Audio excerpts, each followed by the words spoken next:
Hey guys, welcome back to the channel. In today's video, we will be taking a look at Rachel talking about Jay telling Brad that he's going to get a taxi, and Luggy talks about Lucy not being invited to Jay's wake.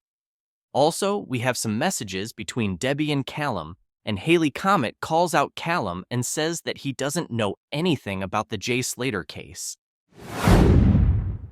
So the first thing we are going to look at is Rachel's voice note, where she talks about Jay planning to get a taxi back from the Airbnb.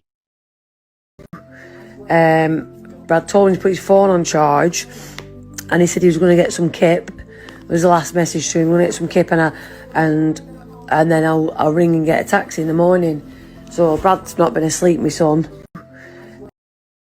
So Rachel says that Jay told Brad that he was going to get some sleep, then he will get a taxi back in the morning. First of all, what does Rachel mean by morning?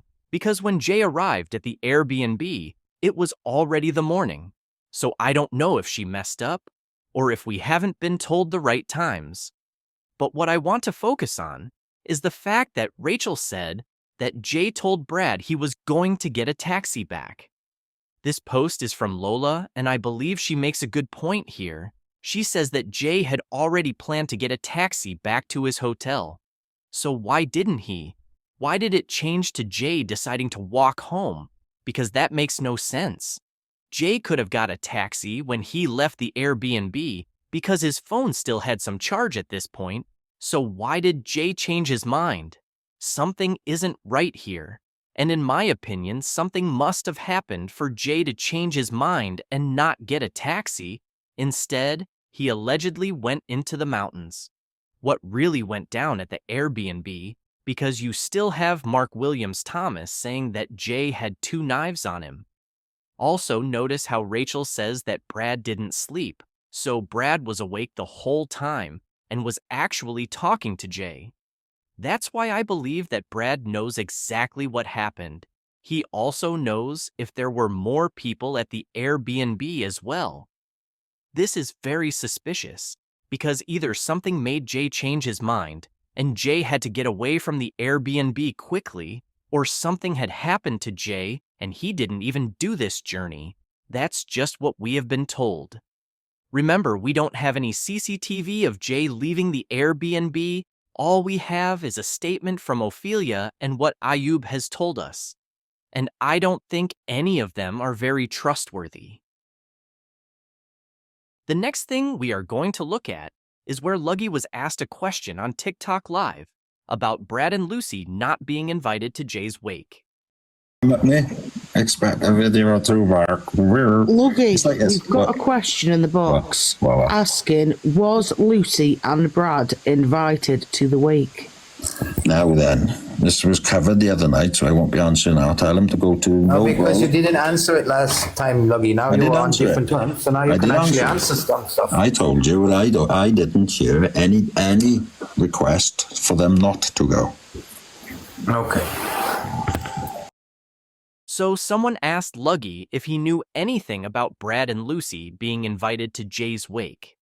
I think Brad was invited, and it was actually Brandon and Lucy who were apparently not invited. The reason we all thought this is because Lucy and Brandon are pictured outside, and they did attend Jay's funeral, but they didn't go to the wake. Luggy says that he never heard anything about them not being invited. So was it Lucy and Brandon's choice to not go inside, or were they not welcome? Seeing as Lucy calls Jay her best friend, you would think that if she was invited to the wake, then she would have gone. So my opinion on this is that maybe they didn't get told that they weren't allowed to go inside, but there was definitely some animosity between the group, and Brad and Lucy don't follow each other on Instagram anymore. So I believe certain people had some things to say, and it might have caused some arguments, which led to Lucy and Brandon not going to Jay's wake. Or I could be wrong, and maybe they just weren't invited. Now we are going to move on to the Callum situation, because Callum recently started talking about Jay's case and says that he wants to find justice. But there have been some problems with this, and some people don't agree with what Callum is doing. Let's take a look at a couple messages between Debbie and Callum. So in this message, Callum says to Debbie that they need to stop talking about him taking money off them because he is being constantly chased by the press. Debbie responds by saying that it was his fault because he spoke to the press and she told him not to speak to anyone, and it basically backfired on him. You can tell that Debbie wasn't happy with Callum. But the reason I think it's interesting to listen to Callum is because he was in Tenerife and seeing as he spoke with Rachel and was hearing what was going on at the start. It's interesting to hear what he has to say, and it could lead us to finding out some more information that could be important. I know there was a situation with Callum getting money off the family and how he was only there for the fame and to go viral, but I don't really want to speak about that because I don't know exactly what Callum's intentions were. Also, there is someone else who had something to say about Callum, and that's Hayley Comet. So let's see what she had to say. And we do not support him. He knows fuck all about the Jay Slater case. He never has. He's never had any interest in Jay Slater being found alive or dead. He went over there to make it into a holiday and get paid for the holiday by Jay Slater's mum. Cal's the one who lied to me during the Jay Slater case and came up in the box and said he hadn't had 700 quid off of Jay Slater's mum. If you remember correctly, he came up in the box and said, no, haven't had any money. And then the next day, Jay Slater's mum released the bank transaction, which said actually she had given him £700. He was the one that was searching in the shops and that, looking in the local spa for Jay Slater like he might be behind the milk. And he did this last time when I said he was wrong. He went for me, he would call me loads of names, mocked my looks, all of that, because that's what he does. I can't stand him. How he can mock anyone's looks, I do not know. But I'm not even getting into who he's doing it to or anything else, but he's spiteful, and he's one of those people that makes me feel sick because he doesn't cover true crime because he cares. He doesn't cover true crime because he can tell you about different crimes and all these people like who are impacted by crime. He doesn't care about the victims. He was looking under cattle grids, Autumn. He was walking around the street going, Jay, are you in the cattle grid? No, he's not there. Like, no, he can't fall for a cattle grid. He wasn't two inches wide.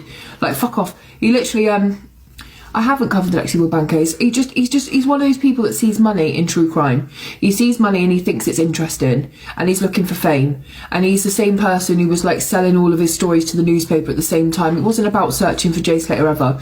And in the last kind of probably month, he started to say like, I want to investigate the Jay Slater case. Well, do you know what I mean? Yeah, True Secret. It's about using Jay's name because it's a big case to kind of try to blow up.